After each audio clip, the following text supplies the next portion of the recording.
Good morning, good evening, and good day. Thank you so much for watching Attack Power Gaming. Today, we are doing the Division Tech for the Panssaridivisioona of our How to Play the Division series. If you enjoy this content, please hit that like button for the YouTube algorithm. Consider subscribing to stay up on all the videos.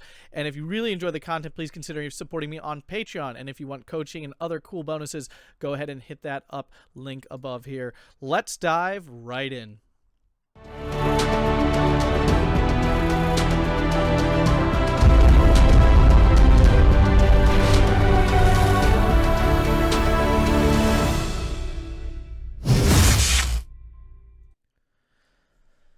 So here we are with Panssaridivisioona, one of the two Finnish divisions in the game.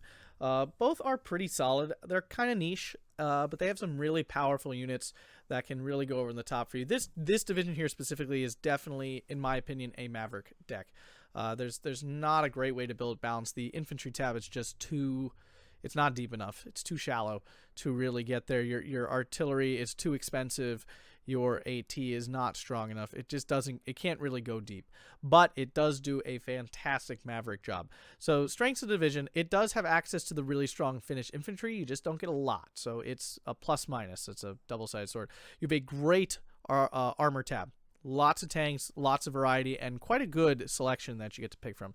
Solid support tab with some ISU 152 and ISU 152 that you can use. Definitely awesome. Okay AA. It's not bad AA. The AT, while there's not a lot of it, you do get solid stuff for what it's worth. Artillery tab is a definite weakness. You get very little selection, and it's very expensive. The air tab is also very solid, though nothing overwhelming. You get a lot of slots and a lot of planes, but none of them are like super powerful. You're not erasing anything with these. The Recon tab, good options, but very limited. You don't get a lot of it. So a good division overall. I do like this division. It's not super mega powerful. It's not really high up in the tier scale for most people, but I haven't played in a while, and it was enjoyable getting back to this division. So let's hop in first, as always, with the infantry division. The infantry tab here. So we have basically the highlight of the division, the Yakari here. They are a 9-man squad. They have 3 of these Suomis, the 6 SVTs, 2 Molotovs, and a Panzerfaust. So these are just extremely strong close-range line infantry. They have no machine guns, so that is an issue. They cannot fight like Panzergrenadiers or something like that from a distance. You're going to get wiped out. These guys are for woods. They're for town fighting. Remember their submachine gun has a 150-meter range. So when you get into 100 meters, their accuracy goes through the roof, and they just start melting opponents. Even just 3 of these. It's so good. Then you get the semi-automatic rifles. They're super good. And, of course, Molotovs help you at close range. They're not great anymore, but they still do work. Like, it's not like having a Molotov is a bad thing. Molotovs used to be the end-all, be-all of CQC fighting. They were better than flamers most of the time. But not anymore. But they're still solid. I mean, there's no reason not to. And then you get a nice Panzerfaust on top of it. So just a great unit, and most importantly, 20 points. Like, they are extremely cheap. I'm bringing them unvetted in A, which is not something I usually do, but there's only 67 infantry here, which already makes me nervous. I like having a lot of infantry, and you don't get a lot in this, so I am not vetting in A, which I'm sure a lot of people will balk at, especially for a Maverick deck, but for only 20 points, you can really spam these out, so I prefer to just spam them out. Then you have the Nostavaki here, which are disheartened units for 20 points as well, also 9 men, but instead of the close range firepower, you get a little bit more range firepower. Unfortunately, you go to regular bolt action rifles, but you do get this, automatic rifle, which can be fired at close range. And of course, there are 2 Molotovs on this guy too, so Molotovs all around. Then you have the Kavadi here, which is your leader. Nothing special. There's not a lot of options here. If you take this guy, you only get 2, which is why I'm taking this one. Then 2 cards of Yakari and B, and the Sioksi Pionieri for B phase as well. It's a double flamer. It's a 5-man double flamer squad. It's quite strong. It's got the super submachine guns as well. This I'm not a huge fan of the 5-man flamer teams, but this is one of the exceptions to that rule. These guys are very strong. Double flames, and then these submachine guns make these guys extremely strong. Not that you need more close range firepower, but you don't really get many other options. Or you could take Kavadi instead, I guess, but I don't know. They're boring. They're just kind of boring. They're good, actually. I mean, they get the upgun submachine guns, and you do get a DP-28, so you have a little bit of range firepower, but I don't know, just kind of boring, and these guys are really good. So that's what I'm going with the Infantry. Definitely a couple other options here. These Lahatoruntas are solid. I love the Latiel anti-tank rifle. These are phenomenal at 500-meter range. Super high rate of fire. Little low on the penetration, but for that much range and stuff, it's pretty sick. Over to the Recon, you get a lot of options. You get a couple good options here, but just not a lot of slots to work with. You get the Takaampuya, which are double snipers. You have to double vet them, but they're pretty disgusting. You probably want to take these. Then you have a BA-10. BA-10s are incredible. You want to take those all the time. The only other real option here is probably the T-26, but you get a card of these in the armor tab, so I don't think it's worth it here. I mean, I guess you could switch them. You get 4 here, you get 6 in the armor tab. It's just kind of up to you. Over here in the tank tab, like I said, you get 6, but they're also 1 vetted, which is kind of why I was like, I think these are better. So, card of T-26s, I actually like T-26. The T-26E just has a little bit more armor, which is irrelevant, and a faster fire rate. That's what I cared about. You get the slightly faster fire rate for no particular reason, because it's the exact same gun, but apparently just shoots faster. So, yeah, it's definitely worth 5 points for your unit to fire a little bit faster. I don't know. There is an availability difference too. That is much higher availability. So I guess if you want 9 of these, then go for the T26B. But both are fine. Both are fine. I'm just going with the 26E. Maybe it should be the B variant because of the 9. I could even double vet them and get 6. But you're still firing faster on 1 vet here. I don't know. T26E, I just kind of really enjoy this unit. I'm not saying it's super good, but I actually do kind of enjoy it. I don't know why. I do know why. 3 machine guns really does a lot of work, actually. It has a 1.52 HE damage. It gets the job done. I mean, it's not really for killing tanks, it's for supporting infantry, and it does that job really, really well. So I'm double vetting them. For when I bring them in, I want them to do work. And that's why. KV-1, heavy tank, solid, great option. 1,500 meter range, 100 meter penetration, 95 armor. This thing can bully T-34s pretty well, along with Shermans. So it's a solid choice. It bounces a lot of the medium tank shells. German armor, Axis armor can cut right through this thing. But against allies, this thing's really solid. So K-76, which is a T-34. It's a T-34. 76. Solid choice. A Stug leader here in A, and then a T-34-85. I know it seems like a lot, but most of these you can only bring in A. If you notice, most of these are phase locked. So like if you want them, they're coming in A. I'm taking the 1 vet on the T-34-85 because they just function better that way.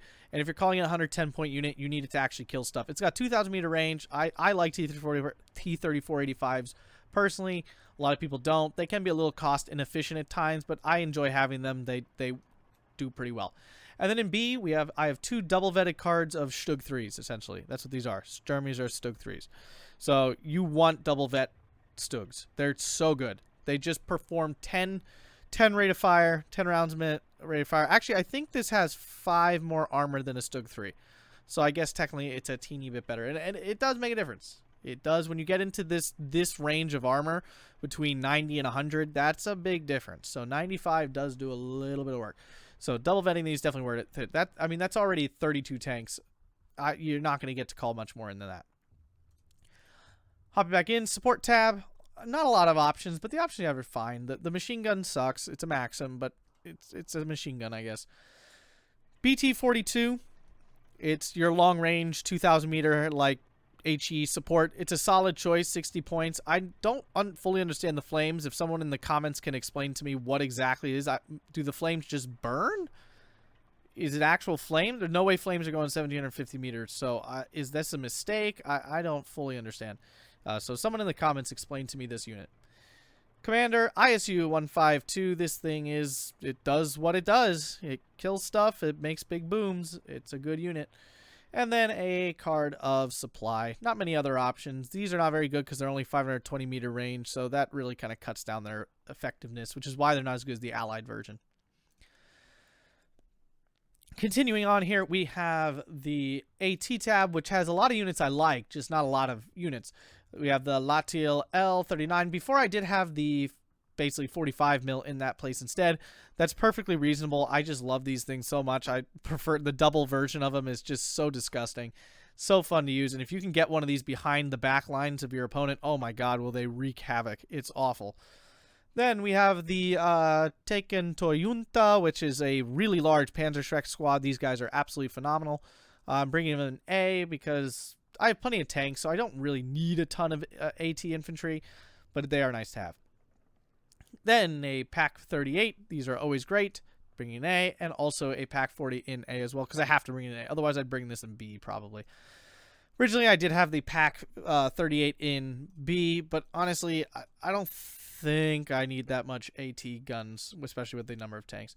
The AA tab, limited, but quite good. You get 40 mils, which are always great, and then basically another 40 mil. That also gets AP shells, which is always fun. Unnecessary, but fun. So, and it moves. So it's always good when AA can move. Your very sad artillery tab.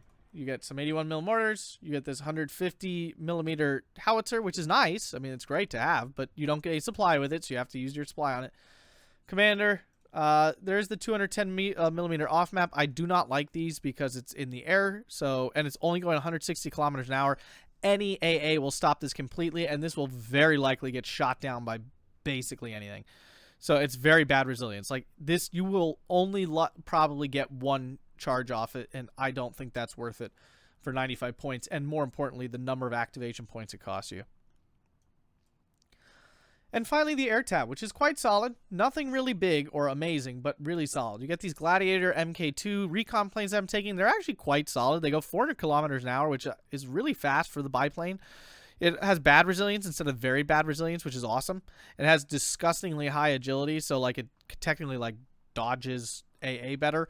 But don't misunderstand, this will die. I mean, you can get on the back of something and try to kill it. It's not that it doesn't do any damage, but these 7mm bullets are really quite sad, truth be told. Then you have the Brewster, B239E Brewster. Double vet, you have to bring it in that way, so it has excellent agility. This thing turns on a dime. It has nothing to do with agility, but it turns on a dime. It's really fun to use. Really slow, though. That is the issue, but it pumps out an okay amount of damage with the quadruple 12.7mm Brownings here. So 50 gals, I believe. So yeah, good little plane. Only 55 points. It can do some work. If it kills one plane, it's really paying itself off. Then you'll Blenheim Mark IV, 400 kilogram bombs, goes 400 kilometers per hour. The only issue with this is only medium resilience, so it can get shot down relatively successfully, so be careful. But you do get 4 in A, which is a lot. So, solid bomber. Ju-87 D5, my favorite cluster bomber in the game. I always take these. Whenever they're available, I take them. I just love having the option. In B phase, BF-109 G2, I hate these. They really are not good. They are way too weak. They don't really do any damage at all. It's just, it takes so long to kill something. But necessary evil, because 4 Brewsters are not going to get the job done. You need something that can actually fly fast. And it does go quite fast. This is one of the fastest Axis fighters in a general sense. So, I mean, yeah, it does what it needs to do for the most part, but it's huge. Do not expect it to be impressive. And finally, to round out my air tab, round out my air tab here, the DO-17Z1. We have one 500 kilogram bomb with a couple of turret guns. Quite slow at only 300 kilometers per hour, but you do get the very good resilience. This thing's fine. I'm doing what I tell everyone not. I don't know why I did this, actually. That was stupid. There. I fixed it. Yeah. Don't vet your airplanes. Don't vet your bombers, excuse me. They're still bad. Like it doesn't change anything. Don't vet your bombers. Yeah, 500. I mean, this thing gives a pretty good boom, but it's not like anything incredible. It will kill any support gun that it drops this bomb on, but that's about it. So, yeah, it's a good division. I do enjoy this division overall, but on the wrong map, it can be really, really tough. But it does have a nice combination. You get really strong CQC infantry that then are supported at long range by your large selection of medium tanks. So, you know, it can dominate both ranges quite effectively, which is something you don't normally have. You know, usually these Axis armored divisions don't have any CQC infantry, so like forests are essentially off limit for you. It's very frustrating. This division, on the other hand, gets a really strong suite of close range infantry, and then your armor you can work with your armor to try to dominate the open ground. And then you have some good support weapons in your literal support tab along with your Air Force, so you can definitely weasel some things around.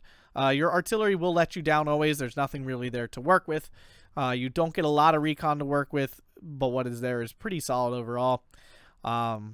And your AT tab is fun, but a little bit limited. Not that you shouldn't need it per se, because again, you have a whole lot of armor. But if you run into any super heavy tanks, your JU-87 D5 that's like essentially your only option, or a really lucky flank with some of your T-34-85s or Stugs there. So yeah, Panssaridivisioona on Maverick. I hope you guys enjoyed this video. If you did, please hit that like button, subscribe, and consider joining me on Patreon. Thank you very much, and have a fantastic day.